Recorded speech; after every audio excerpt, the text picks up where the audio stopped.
So if you just want to talk a little bit about the project and the Edible Schoolyard project. My name's Kelsey Siegel, and I've been working at the Edible Schoolyard for 9 years, and we're a private nonprofit that works within a public middle school that serves 900 students. And our basic mission is to teach students about where their food comes from and how to grow it and everything that goes into that, and then how to prepare healthy, nutritious meals and how to sit down at the table and share those meals together and everything that goes along with that. Yeah. So the project has been very successful, and so maybe you could tell us a few of your favorite memories or a couple things that strike you every year when you're with your students or things like that.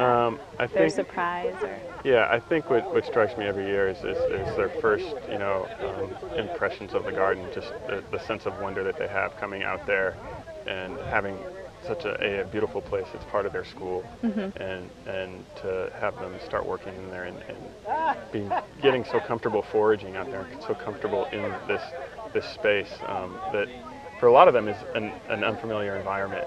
Yet, throughout the course of their 3 years working there, it becomes so comfortable that they are up there, foraging for raspberries and, foraging for Cape gooseberries and wherever else they can find. One of the most common things that I hear is, students coming up saying, what do we have to eat today? What a great place for them to come and do that is, but a garden at their school.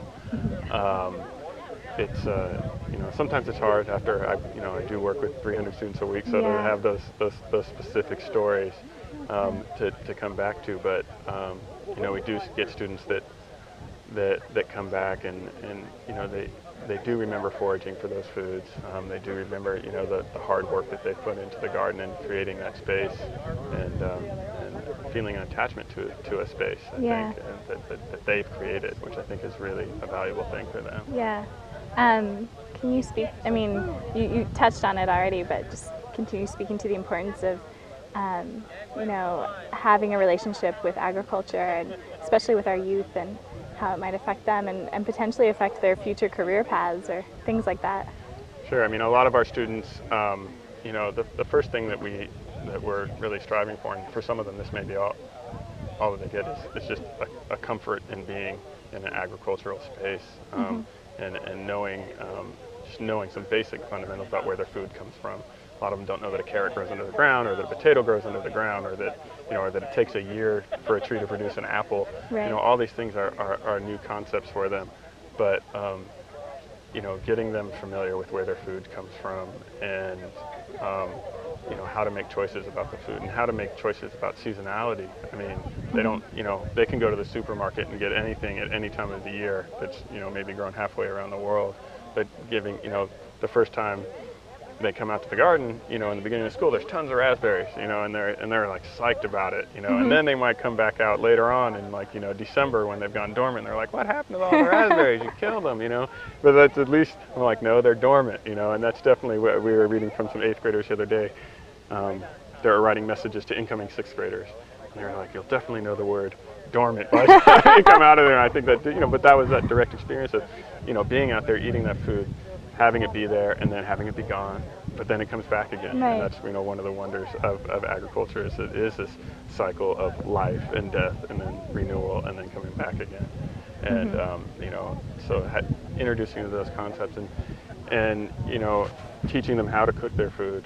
Although I'm not working in the kitchen myself, we are providing the food, for the kitchen, and they're getting to eat healthy seasonal things. And they're so much more likely, I think, to try new foods and new vegetables if they've participated in growing them themselves, because it's partially because they know where it's coming from.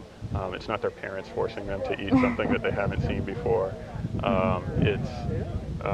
It's also a trust in the adults that they work with, in the relationship that they have with the adults that they're working out there. So, hopefully they'll take that when they leave, King.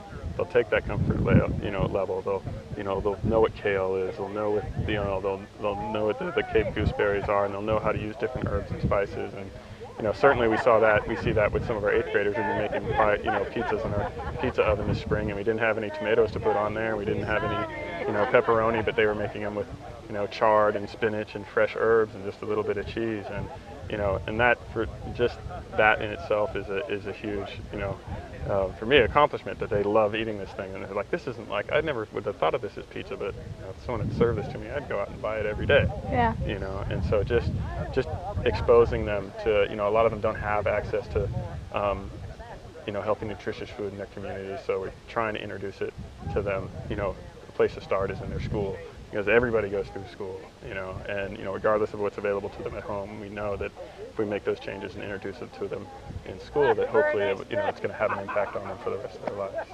Great. Thanks so much. Yep.